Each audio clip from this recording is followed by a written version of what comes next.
Et le mouvement mondial est parti des États-Unis après la mort de George Floyd. Bonjour Bruno Darroux, son assassinat est devenu une affaire politique en pleine campagne électorale et Donald Trump n'en sort pas renforcé.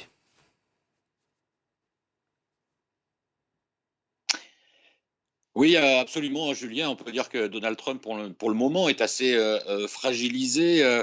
Il a été sur la défensive et du coup aussi sur l'agressive, hein, si vous me passez l'expression. Alors, il perd un peu sur les deux tableaux, à la fois de la crise du coronavirus et évidemment de la mort de George Floyd et les manifestations qui ont suivi. Il a eu un positionnement assez ambigu, hein, à l'égard du coronavirus et encore plus ambigu vis-à-vis de la crise raciale. Alors du coup, il le paye dans les sondages, hein. Les tout derniers sondages indiquent que sa cote de popularité est passée de 47% de bonnes opinions avant la crise du coronavirus à 42% actuellement et que les mauvaises opinions ont gagné autant de points.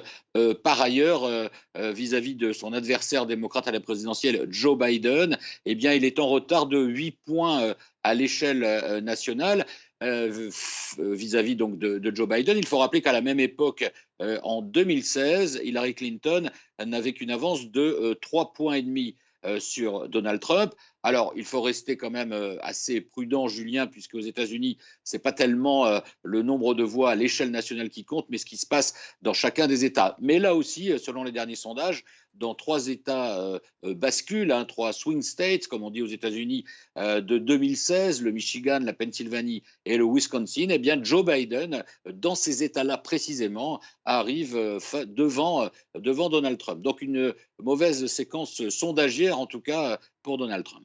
Voilà, Donald Trump qui espère se rattraper puisqu'il repart à l'attaque et annonce son premier meeting la semaine prochaine, Bruno. Oui, Donald Trump a très envie de retrouver ses meetings, ses réunions publiques, hein.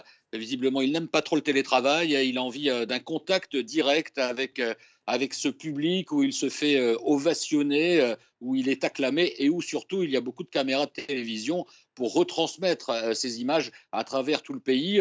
Il se dit que ce sera peut-être un moyen pour lui de refaire son retard dans l'opinion.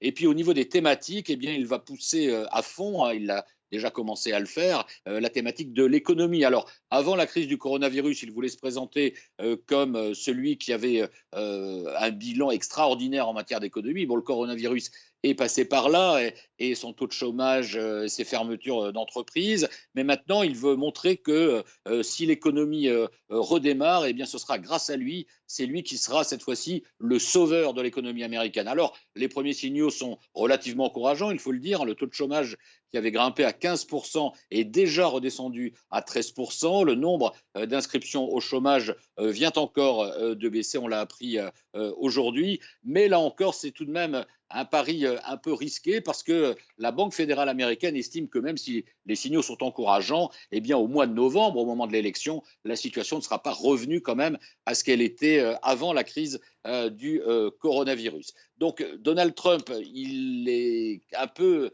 d'une certaine manière coincé finalement sur sa stratégie qui est de continuer à s'adresser à son électorat blanc évangélique, notamment dans tous les États du sud du pays. Il est allé trop loin dans cette stratégie pour revenir en arrière, mais c'est ça qui lui coûte cher en ce moment. Le coronavirus et la résurgence de la question raciale sont passés par là.